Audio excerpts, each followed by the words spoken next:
Hi friends, good morning. ఈరోజు without paste brush లేకపోతే అట్లా బ్రష్ చేద్దామని డిసైడ్ అయిపోయాను.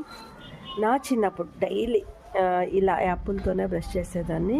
ఏ రోజు పళ్ళు నొప్పి ఆ నొప్పి ఈ నొప్పి వచ్చేది కాదు. ఇంకొకటి ఏంటంటే, మా చిన్నప్పుడు ఇలా ఈ చిన్న యాప ఆకు ఉంది కదా, ఆ యాపాకుని ఉప్పు ఇవి వేసి దంచుకొని బ్రష్ చేసిన వెంటనే నీళ్ళు తాక్కోకున్నట్లా ఇది పటక్కని మింగేసి ఒక గ్లాస్ వాటర్ తాగేవాళ్ళం అనమాట. నిజంగా చెప్పామంటే అప్పుడు కప్పం గిప్పం అలాంటివి ఏవి వచ్చేది కాదు. ట్యాబ్లెట్స్ హాస్పిటల్స్కి అస్సలు వెళ్ళే వాళ్ళం కాదు.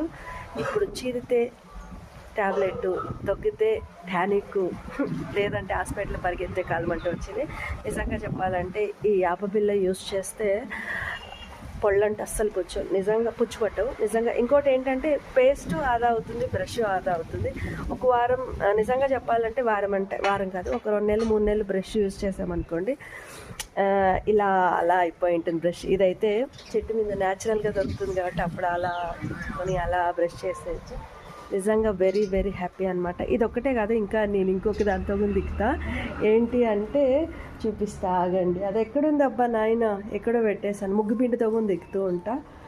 ముగ్గు వేసినప్పుడు ఇలా ఇక్కడ చూడండి, ముగ్గు పిండితో దిక్కుతూ ఉంటా. అలాగే ఈ యాపపుల్లతో కూడా దిక్కుతూ ఉంటాను అనమాట. అప్పుడప్పుడు బొగ్గుతో దిక్కుతూ ఉంటాను. నాకు బొగ్గేమో అంతగా ప్రిఫర్ అనిపించదు, కానీ ఈ యాపపుల్ల ఈ ముగ్గు పిండి అయితే ఖచ్చితంగా దిక్కుతాను. మీలో ఎంతమంది అలా బ్రష్ చేస్తారో చెప్పండి, ఓకేనా? బాయ్. మరి ఈరోజు నేను వాల్యుబుల్ ఇన్ఫర్మేషన్ కాకుండా మన చిన్ననాటి 90 కిడ్స్, చిన్ననాటి 80 కిడ్స్, 70 కిడ్స్ ఇదే యూజ్ చేస్తారు కాబట్టి సో దట్ షేర్ చేసుకున్నా. బాయ్. మరి take care all, have a nice day all. Bye, see you.